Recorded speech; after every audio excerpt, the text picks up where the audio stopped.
Periskopedia ini sebagai media pembelajaran untuk anggotanya itu sendiri. Jadi kita lebih ke miniatur media aja gitu kalau di negara, gitu. Miniatur persnya gitu. Kalau kegiatannya itu ada di keredaksian. Keredaksian itu kegiatan seputar jurnalistik kayak LOT, wawancara, terus ada pembuatan konten di sosial media. Ramai juga gitu ya, diperbincangkan berita yang paling ramai itu beritanya yang ditulis sama Ropik.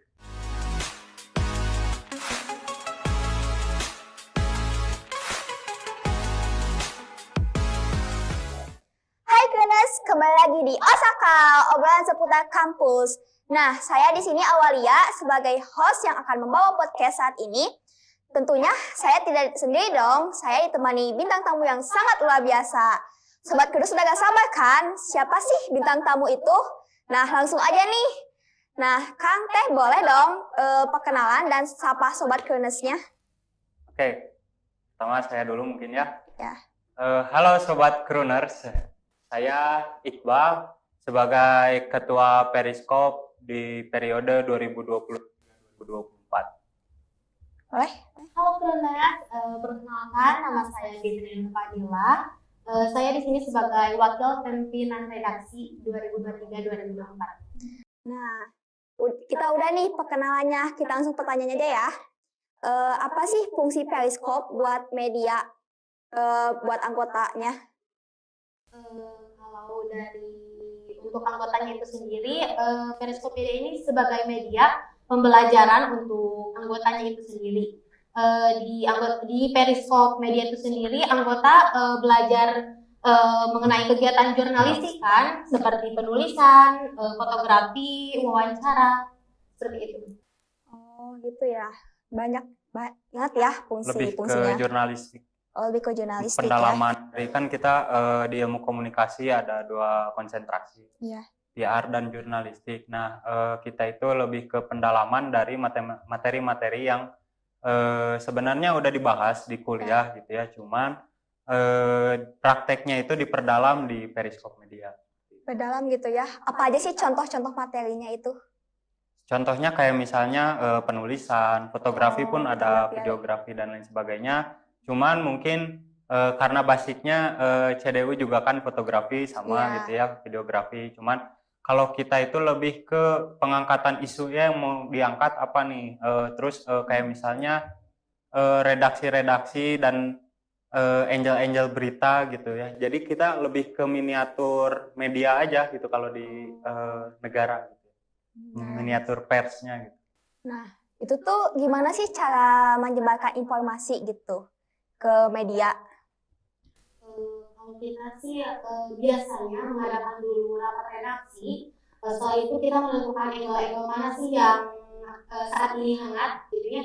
Jadi kita mengangkat angle-angle tersebut, lalu kita membagikan siapa saja sih yang ingin meliput angle tersebut, mulai dari penulis, reporter, dan kameramen. Setelah itu, setelah ketiga itu ke lapangan. Nah, proses pemberitaan itu langsung ke editorialnya. Setelah itu langsung di-up ke IG Periskop Media itu. Kalau bisa Instagram ya. Selain Instagram apakah ada lagi gitu? Ada. YouTube. Kalau produknya menyesuaikan sama produknya. Biasanya kalau banyaknya tulisan, ya biasanya kita upload di Instagram karena kebetulan kan kita juga pernah punya website sebenarnya, cuman sekarang itu lagi nggak aktif itu website. Jadi kebanyakan tulisan itu kita peringkas buat di Instagram. Terus kalau misalnya produknya kita videografi, biasanya hasil reporter gitu ya di suatu acara, biasanya masuknya ke itu. Oh, berarti ada gak sih kayak kesan gitu yang paling berkesan gitu, berita yang paling berkesan gitu buat Akang Teteh gitu sama berada di Periskop? Apa? Dulu. Oke. Kalau saya mungkin sebagai pimpinan redaksi mungkin ya, yang paling berkesan itu terkadang gini, ketika pimpinan redaksi menugaskan ke anggotanya buat kawan-kawan liput misalnya wisuda gitu ya. Nah kadang si tim liputan itu menemukan angel-angel lain gitu, hal-hal menarik yang lain gitu ya yang bisa diangkat. Kayak contohnya waktu itu ini yang paling paling ramai juga gitu ya diperbincangkan, berita yang paling ramai itu beritanya yang ditulis sama Ropik itu tentang tadinya ingin menanyakan kesan-kesan dari orang tua mahasiswa, orang tua wisudawan. Nah, tapi ternyata si narasumber memberikan statement negatif gitu tentang kampus, banyak banget tentang statement negatif tentang kampus. Akhirnya saya bilang udah upload aja, dan akhirnya di situ jadi bahan perbincangan bahkan ke tingkat rektorat. Nah, ternyata setelah dicek kembali Instagramnya juga pihak rektorat sudah udah mempermasalahkan gitu ya tentang berita itu. Itu mungkin paling berkesan karena semakin menantang, mungkinnya menurut saya semakin menantang, semakin berkesan gitu. Berarti ada gak sih solusinya gitu? Kan itu kayak apa sih, problem gitu kayak yang kurang baik gitu ya. Itu gak akan masalah gitu diangkat ke media. Ya, itu sebenarnya lebih ke jadi di jurnalistik itu memang kan aturannya memang harus berimbang gitu ya. Harus berimbang. Nah, ketika kita mengangkat suatu isu negatif itu harus ada isu positifnya juga yang diangkat gitu. Nah, kayak contohnya yang kemarin itu solusinya itu kita bisa ngambil narasumber lain, kayak misalnya orang tua wisuda yang senang gitu terhadap pelayanan dari wisudanya dari kampus Universitas Garut gitu. Nah, itu kan menjadi berimbang. Nah, itu solusinya paling seperti itu. Tapi karena mungkin waktu itu sudah diupload, ya udah akhirnya diputuskan diarsipkan dulu gitu ya, biar meredam gitu ya obrolan di rektorat. Akhirnya diupload lagi setelah udah nggak rame gitu, udah nggak diperbincangkan periskop. Meskipun tuh masih itu ya, masih kayak meskipun tapi diupload juga gitu. Diupload lagi gitu. Enggak, tetap dengan berita yang di awal gitu, statement negatif itu. Iya. Kalau Teteh? Sama sih, yang berkesan itu berita yang itu kebetulan saya juga penulisnya, dan setelah adanya masalah tersebut sebenarnya saya juga sadar sih akan penulisan itu, jadi beritanya lebih kebanyakan statement dari orang tuanya, tidak berimbang, yang ternyata di Uniga itu sendiri kan punya aturan-aturan tersendiri. Nah, kalau solusinya itu mungkin kita memperbaiki dari angle-angle berikutnya, kayak kemarin kita mengambil alur keamanan wisudawan pada saat wisuda. Jadi keberimbangan itu kita bayar di wisuda selanjutnya gitu ya. Udah memperbaiki gitu ya.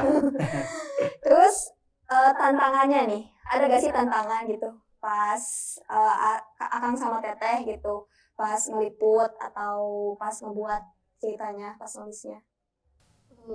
Kalau dari saya sih, kalau dari lapangan mah ya, dari mencari si narasumber itu sendiri, kalau misalnya dari kitanya sendiri itu lebih ke kesiapannya kita, itu menjadi tantangan untuk kita.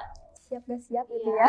Jadi kan setiap berita itu tidak diagendakan, terkadang kan ada suatu berita yang mendadak kayak gitu, jadi kita belum siap. Tapi siap. Cuman karena emang udah ada pembekalannya lah gitu ya dari periskop juga, gimana cara menghadapi ya, emang jurnalis gitu kan, harus siap di kondisi apapun lah gitu ya buat ngeliput berita mah demi kebutuhan konten gitu. Nah, terus mungkin tambahan juga ya terkait dengan tantangan gitu. Kalau tadi kan lebih ke lebih ke faktor internal gitu. Kalau di faktor eksternalnya sendiri, karena mungkin ya kita kuliah di kampus daerah gitu ya, mungkin karena kampus daerah terus swasta. Nah, biasanya kan kalau ngelihat ke LPM yang kampus negeri itu biasanya banyak sekali dinamika di kampus. Jadi kayak misalnya mahasiswa itu kan bisa apa ya, istilahnya sering melakukan audiensi kayak gitu ke pihak rektorat gitu. Nah, sedangkan di kita itu kan jarang gitu ya ada mahasiswa yang audiensi ke rektorat ataupun mempermasalahkan isu apapun gitu ya. Walaupun sebenarnya masalah itu sama-sama aja gitu, mau kampus negeri atau swasta pasti masalah itu banyak gitu ya. Cuman kan karena ya mungkin karena kurang aktifnya di mahasiswa ini, bukan menyalahkannya tapi lebih ke kita jadi kekurangan bahan nih gitu. Kita kekurangan bahan gitu karena mahasiswanya ya kasarnya mah kurang berani gitu ya buat menghadapi pihak-pihak tertinggi di kampus. Akhirnya kita juga apa ya harus nyari kegiatan-kegiatan yang rutin aja gitu. Jadi kayak misalnya disnatalis gitu ya atau wisuda yang kayak gitu aja gitu. Gak ada konten-konten yang sifatnya apa ya, kita itu yang dinamikanya itu kita merasakan ketegangan lah gitu di situ. Karena kan jurnalis itu serunya di situ ya harusnya. Jadi ada bahkan istilahnya sesuatu yang apa ya, berita yang menarik itu adalah berita buruk adalah berita yang menarik gitu. Oh iya. Jadi kabar buruk kan bukan berita buruk, kabar buruk adalah berita yang menarik gitu ya. Jadi kita itu pengennya mah gitu ya konten-konten kita itu tentang positif negatif dari dinamika yang ada di kampus, tapi karena dinamikanya itu sendiri jarang gitu ya. Jadi ya kita juga kurang produktif gitu di wilayah pemberitaan. Terus gimana sih kalian nentuin gitu temanya gitu? Apakah berunding atau gimana? Berunding pasti gitu. Cuman tetap kita juga menjalin relasi sama pihak-pihak BEM, baik BEM dari Fakultas Komunikasi Informasi, BEM FPIK, BEM Fisik gitu ya. Kita menjalin menjalin silaturahmi. Nah, nanti kan mereka itu biasanya ngadain agenda apa kegiatan gitu. Nah, biasanya kita ngambil dari ya semakin aktif mahasiswa semakin banyak sih konten buat kita gitu. Berarti untuk saat ini ada berapa mahasiswa yang join gitu di Periskop? Di Periskop kalau total itu angkatan 4 berapa orang? Kalau belum termasuk yang sekarang Iya. ada 30. Ada 30. Ditambah kemarin itu ada anggota magang. Jadi kan di kita prosesnya magang dulu ya sebelum jadi anggota. Itu yang magang ada 9 yang di data. Memang mengalami penurunan gitu ya buat tahun ini. Biasanya emang magang di mana? Magang di Periskop. Jadi magang dulu baru jadi anggota resmi gitu. Nah, mungkin itu juga prosedur yang sedikit berbeda gitu ya dari UKM lain. Jadi di UKM kita itu buat jadi anggota membutuhkan jangka waktu yang cukup lama gitu. Jadi kayak misalnya mungkin biasanya di organisasi biasanya itu kan sehari ataupun 2 hari gitu ya, ada LDK, ada latihan diklat dan lain sebagainya lah kayak gitu. Kegiatan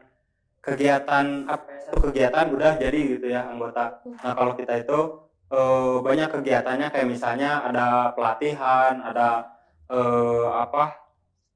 observasi pelatihan, terus sidang dan lain sebagainya, itu dipisahkan waktunya gitu.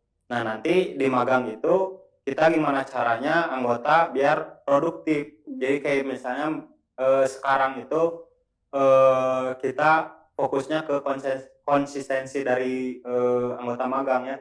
Jadi gimana caranya anggota magang itu konsisten buat nulis setiap hari gitu. Nah, caranya itu mempermudah beritanya.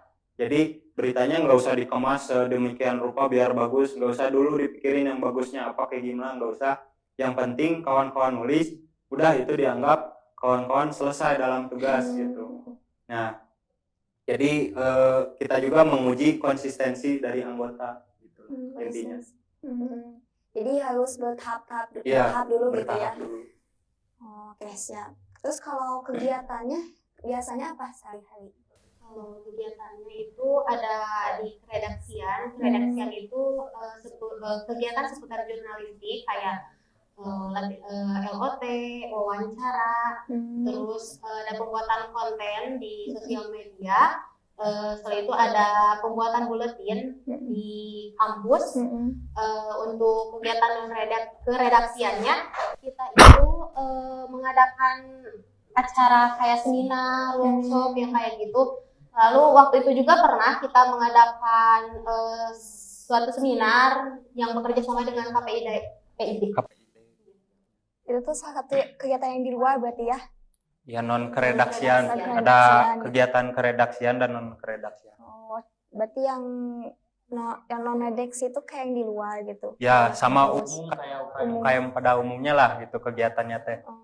Kalau karena kan kita itu apa ya, secara SK kita UKM gitu ya, tapi secara fungsi kita LPM gitu, lembaga pers mahasiswa. Jadi kan bedanya kalau LPM itu kita fokus ke tugas gitu ya. Tapi saya perhatikan gitu ya, ternyata kayak gitu tuh nggak bisa gitu buat ke ya mungkin generasi sekarang gitu ya.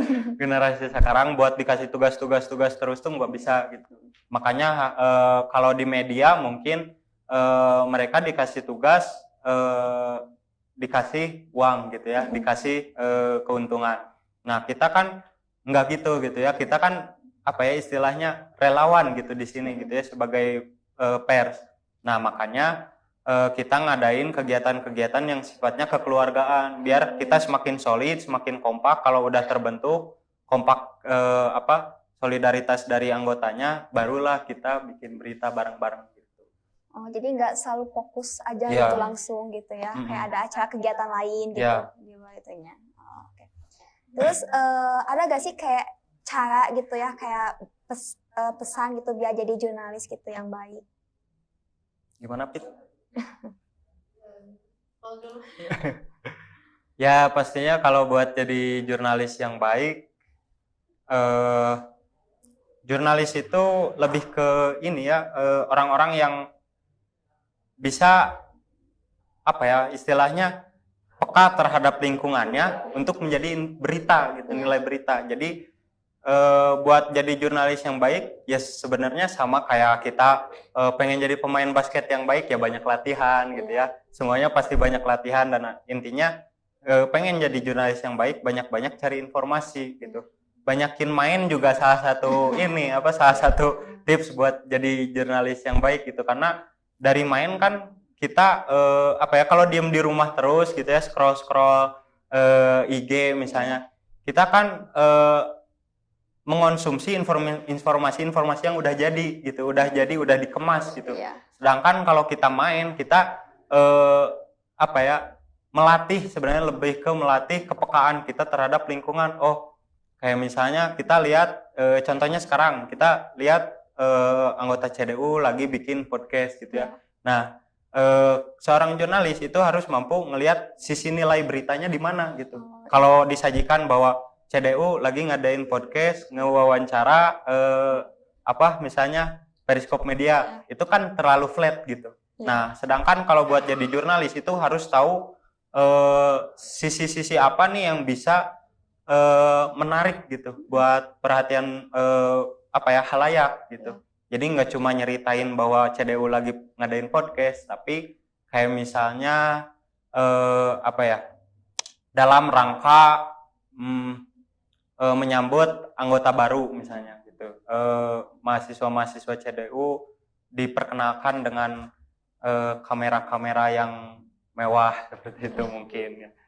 Ya mungkin itu menjadi pokoknya jurnalis harus bisa lihat sisi-sisi seperti itulah. Seperti itu ya. Yang menarik-menarik. Kalau Teteh ada gak pesannya gitu? Sama sih ya, lebih ke peka terhadap isu, diawali dari itu sih. Terus kita juga harus berani mencoba hal yang baru. Sebelumnya Teteh sama Kang punya hobi gitu ya, menulis atau gimana? Biar kenapa sekarang bisa ada di jurnalis ya, Periskop? Boleh.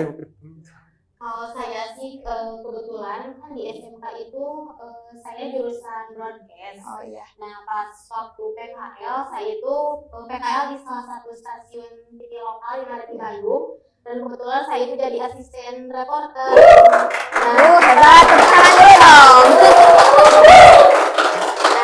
waktu itu di Bandung itu kan saya langsung terjun ke lapangan ya, tahu kondisinya bagaimana seorang reporter itu, meskipun saya itu sebagai asisten reporter. Nah di sana saya mulai tertarik gitu, meskipun di lapangan saya mengalami suatu kesulitan, banyak banget kesulitannya, tapi itu yang membuat saya ingin lebih tahu mengenai jurnalistik itu sendiri. Ada itu ya. Iya. Terus Kalau saya sendiri sebenarnya bicara hobi itu nggak jadi hobi gitu ya. Cuman karena mungkin saya tuh dulu gitu ya waktu semester 2 terutama ketika masih belajar mata kuliah dasar-dasar logika gitu ya. Itu saya ngebagi dua orang tipe itu ada dua manusia itu ada dua tipe gitu ya. Menurut saya gitu ya dalam wawasannya. Dia ada yang tahu banyak tentang satu hal. Tapi ada juga orang yang tahu sedikit tentang banyak hal. Nah, saya itu karena saya orangnya suka main gitu ya, suka aktif lah kesana kesini gitu ya, ngobrol sama orang, ngejalin silaturahmi sama orang-orang. Nah, jadi kan pembahasannya itu banyak gitu ya, beda orang beda pembahasan. Nah, otomatis saya juga harus tahu nih sedikitnya tentang apa yang bakal dibahas sama lawan bicara saya gitu. Nah, saya tuh memandang bahwa dulu berpikir kayak gini, kalau PR itu lebih ke dia mendalami satu informasi sedalam-dalamnya gitu ya. Sedangkan jurnalis itu mengetahui satu informasi tidak terlalu dalam, tapi banyak gitu, variatif pengetahuannya. Nah, saya itu tipenya kayak gitulah, karena saya suka banyak cari-cari informasi secara random gitu ya. Jadi saya memutuskan buat mendalami jurnalis, dan karena kalau misalnya saya hanya stuck di mata kuliah aja gitu ya, ya mungkin wawasan saya segitu aja, nggak ada prakteknya gitu. Makanya ya saya harus ikut periskop. hebat ya. Mungkin sekian saja ya podcast hari ini. Terima kasih ya Kang Teteh udah meluangkan waktunya. Sama-sama. Gitu ya. Oke, mungkin segitu ya. Terima kasih juga buat Krenes yang udah menonton podcastnya sampai beres. Jangan lupa like, komen dan subscribe channel YouTube-nya, dan jangan lupa follow IG dan Instagram-nya juga. Terima kasih. Wassalamualaikum warahmatullahi wabarakatuh.